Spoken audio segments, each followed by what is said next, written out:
Looks like we're about ready. Hi everyone, I'm Tristan from Square. Thank you for staying around in the room. I hope you enjoy the seats that you're in. My talk is pretty much entirely themed off of, in the US it's called The Good, the Bad, the Ugly. I think the translation is slightly different over here, but Good, the Bad, the Ugly is the theme. I put a lot of effort into my keynote animations, so I hope you appreciate them, as well as the sound effects. So we'll see if we can have some fun. The intro here, you can see the real passion I put into all this great animations. It's just like the movie, basically. But one of the key differences is that instead of Wild West characters who are good and bad and possibly bad looking, I'll be talking about SDKs. So, like I mentioned, I work at Square. One of the things that you may not know about is Square's org chart. This is a little rundown. I work over here in the developer section. Trust me, it's going to be useful in the future. You don't have to memorize it. But one of the interesting things about our developer team is that we don't actually build the APIs ourselves. So our team works to expose other teams' APIs. And so teams like these, they work on the API services themselves. And we work on things like rate limiting and OAuth and documentation, that kind of stuff. So we don't actually build the APIs. We sort of work with other teams to expose their internal APIs. And this will be important because it has pretty much the most impact on why we chose our SDK generation pipeline. So instead of good, bad, the ugly, I like to call the three different methods I think that are most common in SDKs or client library making. The bespoke, the hopeful bespoke, and the generated. And one of the reasons I talk about SDKs so much is that these are really, I think, the most close to the end user. These are the things that you download from package managers, the things that you might expose via an API. It's great that you expose an API for end users, but if they don't have an SDK to download or something to get from NPM, they're probably going to use a different API than the one that you have. So SDKs, I think, are very important. Also known as client libraries. I think there's a big shift in the naming there. I love it. The first method I call the hopeful. Sometimes if you have a pretty small team, you might not be able to have the resources for people to write your SDKs. Even if you have a large team or a big company, I know at Square all the time, we like to build new features and release new products instead of working on our tooling for developers. And so, sometimes you might just try to get your open source community or your existing developers to build these SDKs for you or client libraries.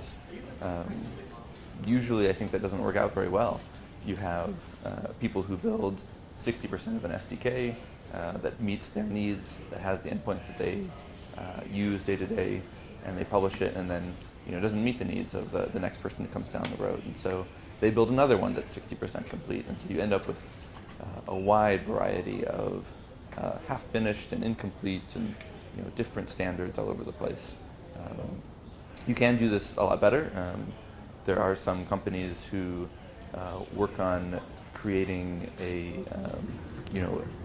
community guidelines for how to build community-driven SDKs. Then you can support them, publicize them through your official channels, just like you would your first-party SDKs. But that, of course, takes some time and effort as well. So there's pros and cons there to this strategy. The next option I call the bespoke, so handmade, artisanal, handcrafted SDKs. Perhaps you have API or some sort of developer tool that you want to expose. You hire somebody to make your first SDK. Maybe it's a Java SDK, right? So you have a great Java SDK, a great Java developer writing that SDK. But then, they're a great Java developer, but they don't really know that much about PHP. So maybe you hire somebody else to add your PHP SDK to your bundle of tools. But then, those people are sort of working full time on those two SDKs. Let's say you want to add a couple more languages. Maybe you need somebody now to actually just work on the documentation for all those languages, someone to manage the community around the issues that are raised, pull requests that third-party people add in. If you have a smaller core development team that builds your APIs, and you have, you want the best SDK experience possible, you're going to require a lot more people than you actually have building your tools in the first place. So that was not going to work for us at Square, because we have any number of upstream teams working on the services and APIs themselves. But we don't want to be a bottleneck by how many different people we need to have constantly working on new feature releases. So how do you get the best of both worlds?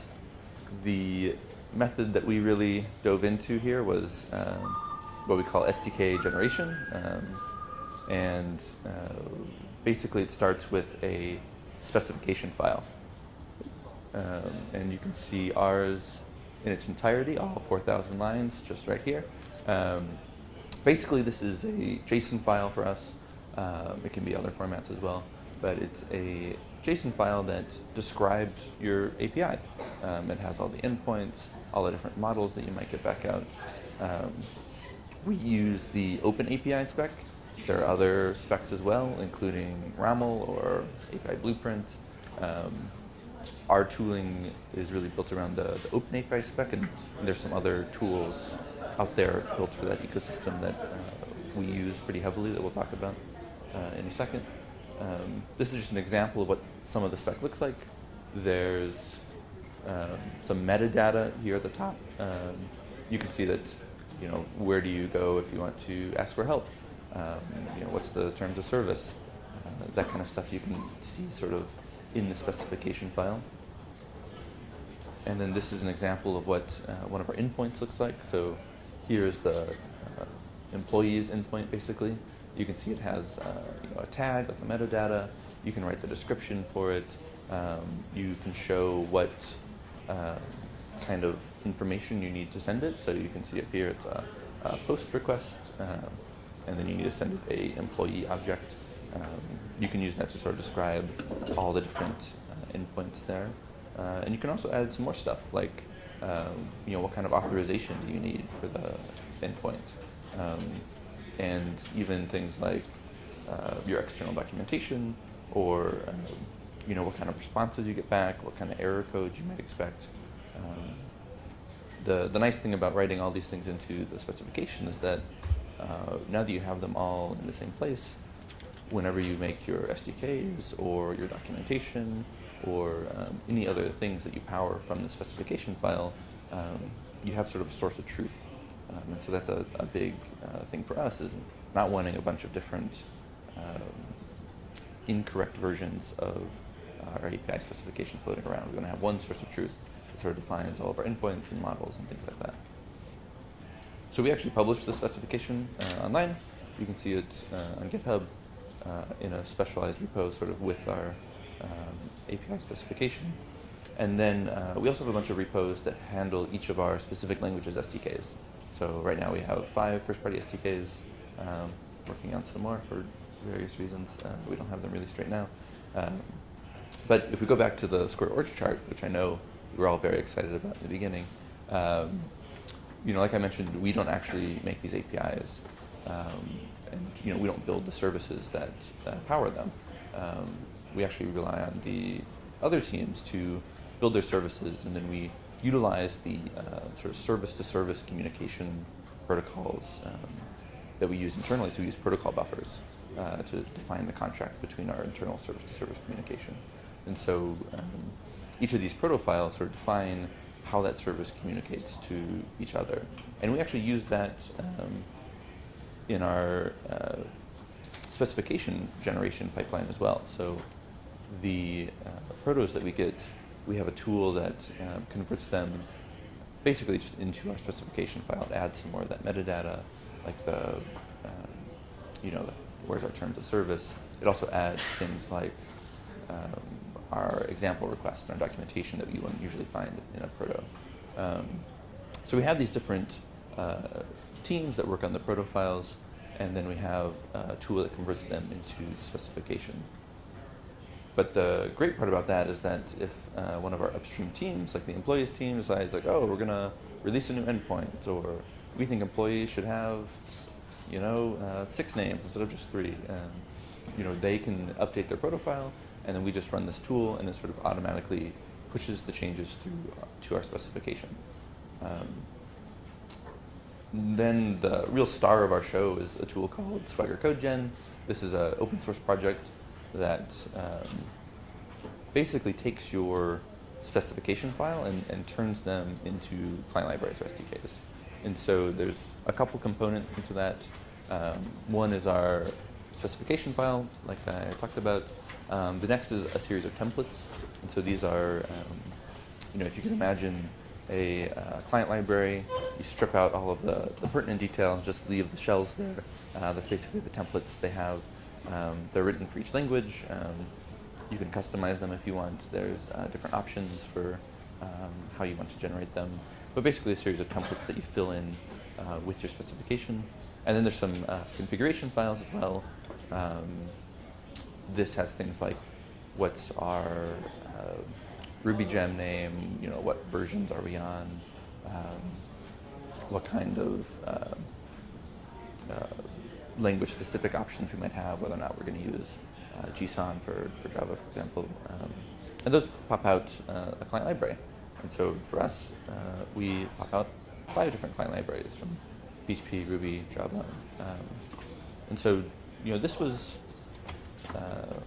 all fine and good. This was our process for a while. But this still required somebody to take our API specification, install Swagger Code Gen on their laptop, and then just go through the process of generating each of our SDKs. And someone just did that on their laptop, and as you can imagine, it was full of a lot of errors. We didn't have any testing in place to make sure that our SDKs actually created endpoints that were similar to the previous versions. We didn't have a very good process to then take these sort of client-generated SDKs and put them back into GitHub and package managers across the globe. So then we really hired the co-star of our show, which was Travis CI. Travis CI, if you're not familiar, is a continuous integration tool that works really well with GitHub, particularly. So we have Travis CI in place to do pretty much all the work for us is the goal. So in our specification repo, we have that specification like I mentioned. We also check in all of the templates and configuration files for our SDKs, and so you can see all of these online if you want to. And one thing I just want to mention about Swagger Code Gen as a reminder, if you are looking to do this yourself, the Swagger Code Gen project is very active, and so if you do not sort of pinpoint yourself or pin yourself to specific Swagger Code Gen version or Swagger Code Gen templates, you're going to have some unexpected results when you generate with older templates and the new Code Gen version. So we actually pin, not only we check in the templates and the configuration files, but we also, with Travis CI, we pin ourselves to a specific SHA of Swagger Code Gen to generate from that we sort of regularly update. So in Travis CI, in this specification, does a couple things. And so the first part basically installs Swagger Code Gen. So we have a bash script that basically just takes from the GitHub repo that it lives in, installs it onto the Travis machine. Then we have we use some of the built-in Travis CI infrastructure to take some encrypted deploy keys and unencrypt them and put them on the build machine as well. Then we go through the process.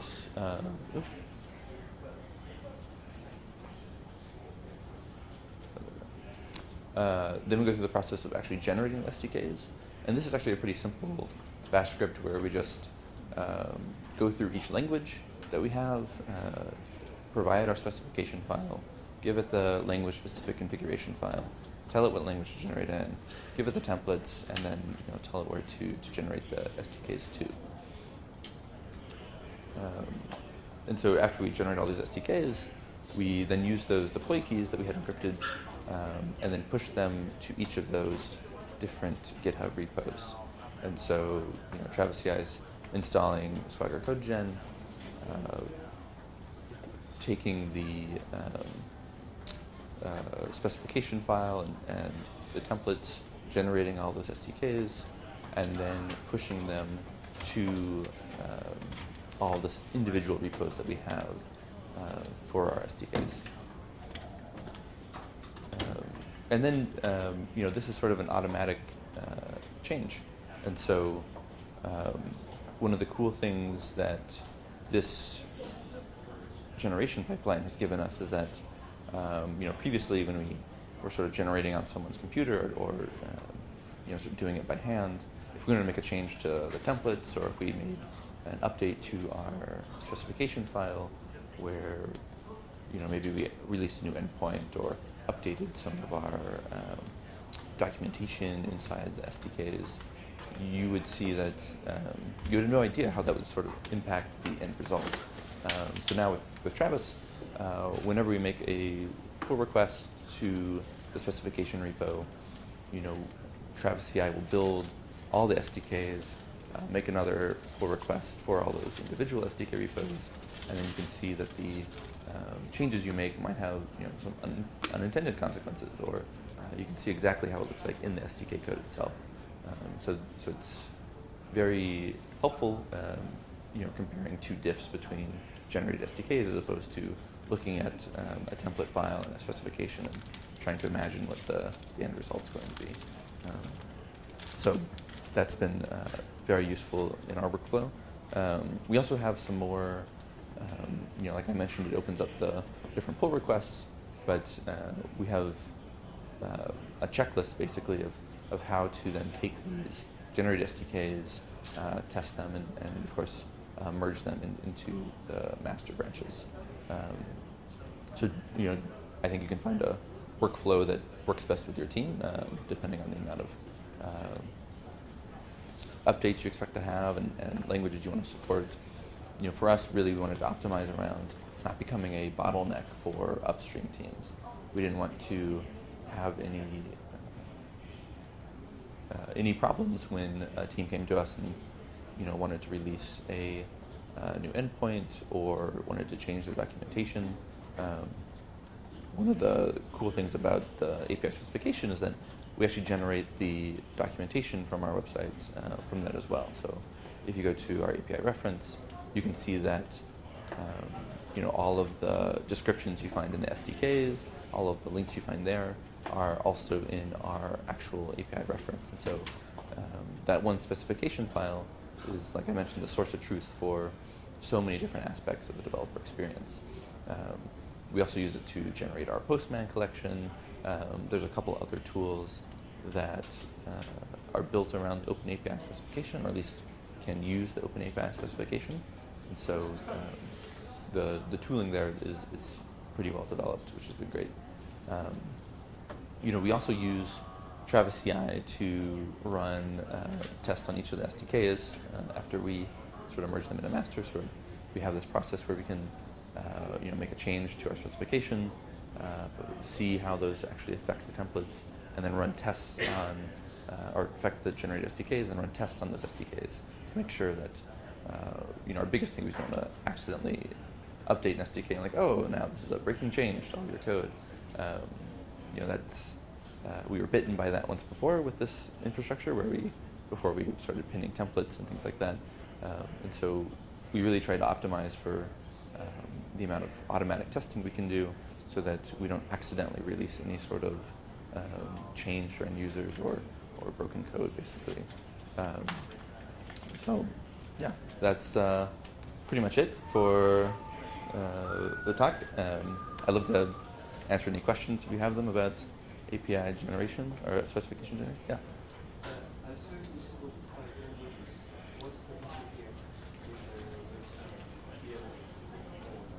Yeah, that's a good point. You know, sort of the idea behind this infrastructure is that you could support many, many languages. You know, we should have, I think Swagger CodeGen supports somewhere around 20 something, all sorts of client and server languages. The sort of unfortunate example is that sometimes it comes down to we don't have the necessary expertise on our team to even get up and running with some of the languages. So even like if we wanted to release a new Haskell SDK, right? So we'd have to have somebody on our team who knows that to write the tests and sort of build some of that infrastructure there. And so for some of the languages, that's kind of the problem. There's also some additional non-SDK both tooling and work basically around supporting those communities. If we have a language that we don't really know very well and developers ask us for support, we want to make sure that we give them a good support experience, right? So we're making sure that we can sort of launch those languages with our best foot forward, basically.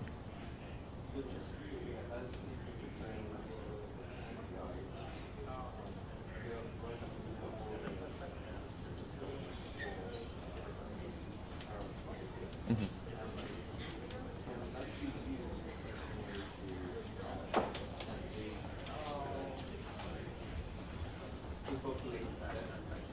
Yeah, and the specification, or the Swagger CodeGen actually... Tristan, can you repeat the question? Oh yeah, the question is around, can you use your API specification to sort of pre-populate your tests? And the answer is kind of. The specification, or Swagger CodeGen will take your specification and then it'll give you a bunch of test stubs, basically. So it's hard to, it's hard to programmatically know, like, oh, this is what an employee looks like and the kind of fields that it's going to have and how to send them. So it will give you a bunch of like boilerplate code, but you still have to have some manual work to actually fill out that test itself. Yeah. Yeah.